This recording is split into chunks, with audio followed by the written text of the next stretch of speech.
No Men Are Foreign, written by James Kirkup. James Falconer Kirkup was a prolific English poet, translator and writer. He wrote more than 30 books, including autobiography, novels and plays. Kirkup was born and brought up in South Shields. He educated at South Shields Secondary School and Durham University.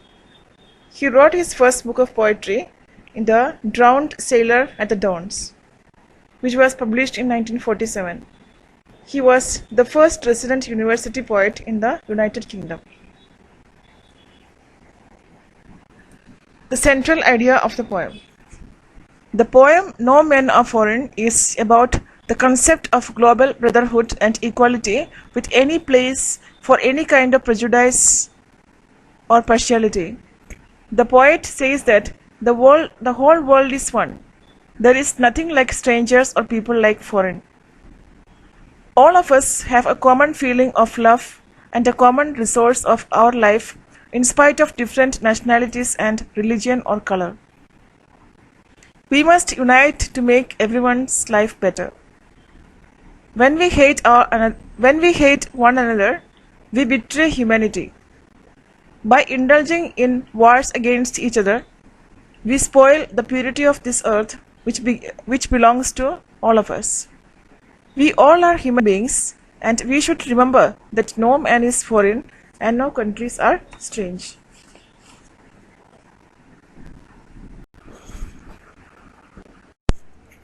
Remember, no men are strange, no countries foreign.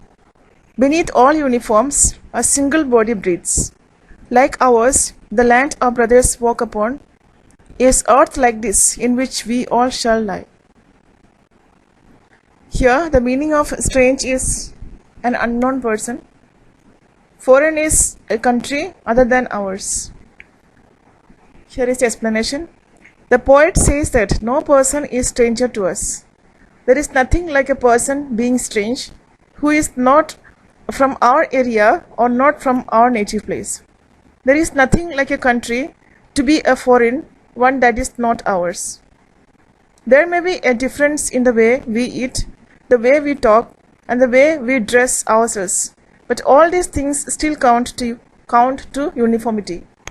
We all are human beings. We may belong to different religions or caste. We may have different colors. We may speak different languages. But above all these, we are only human beings. All the differences don't matter as we are brothers and sisters. We share a common land upon which we all walk. We all do our respective work. We all live and survive. At the end of our lives, we all shall lie on the same earth. Stanza 2. They too, aware of the sun and air and water, are fed by peaceful harvest, by what's long winter starved. Their hands are ours, and in their lines we read, a labor not from our own. The meaning of aware of is knowledge of something. Fed means the past tense of feed. Harvest, the produce from the fields. Starved means shortened form of starved, that means die due to hunger. In this stanza, the poet says that they whom we call strangers or foreigners also use the sun, air and water as we do. They too are aware of them, and there is no difference in the way we use them. Thereby, the poet asserts that there is no foreigner among us. They get the crops and their eatables from the field as we do. They like peace as we do. During the war, even they have to face hardships, and they die due to starvation as we would have. So there is nothing like foreigners because all the things go parallel. They use their powers of hands to get the things done as we do. Like us, they also speak to communicate with one another. So where does the strangers lie? Where do the foreigners lie? We are similar in every respect. Therefore, the poet stresses that there is nothing as to be called stranger or foreign. Strange or foreign. Let's move to stanza 3. Remember, they have eyes like ours that wake or sleep, and strength that can be won by love. In every land is common life that all can recognize and understand. So wake means to arise or get up. Recognize is to identify. So in this stanza, the poet says that how can someone be a stranger or a country be foreign with so much of similarity? He says that all of them, whom we call strangers, have eyes like that of ours. They too see the world like us. They too follow the course of earth every day and sleep as well as wake up.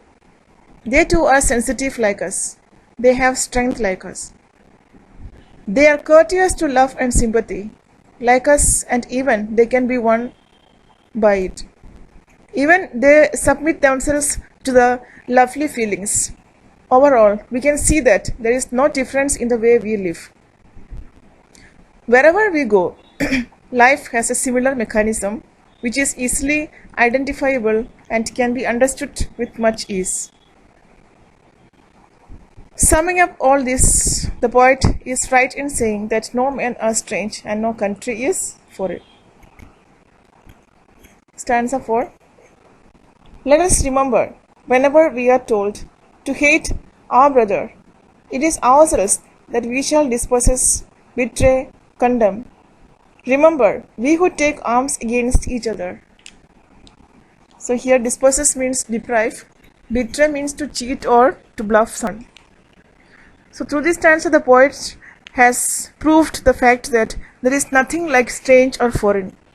Everything has a similar frame. We all are same and nothing is there that can be used to prove this similarity. Still, there are some people among us who disapprove of it, who try to break the feeling of brotherhood by provoking one against the other and destroying social as well as global harmony.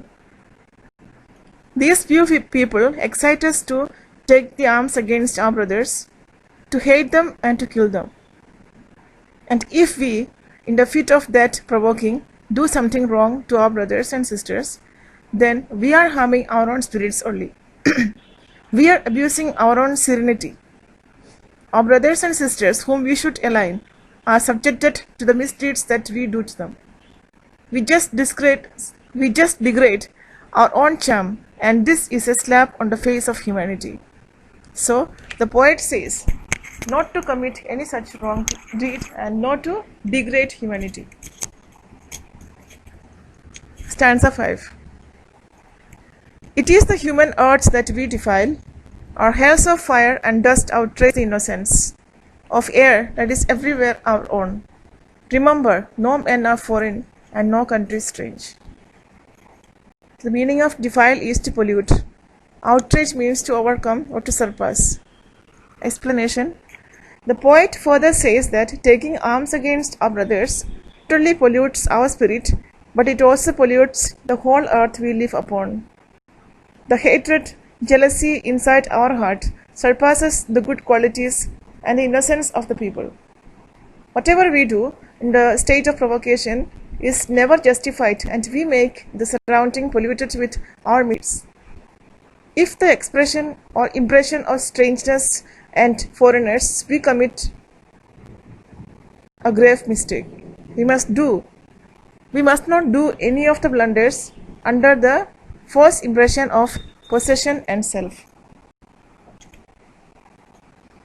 So let us also discuss the poetic devices used here.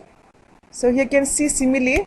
So what is simile? Simile is a poetic device which compares two different things by using the words as or like.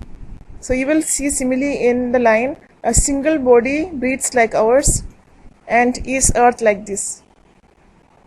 You will also see assonance there. So what is an assonance? Assonance is a repetition of the vowel sounds in nearby words. Aware of sun and air and water. Here A is repeated. Second line, a labor not different from our own. Here O is repeated. Now this poem has no rhyme scheme. It's a free verse. Thank you.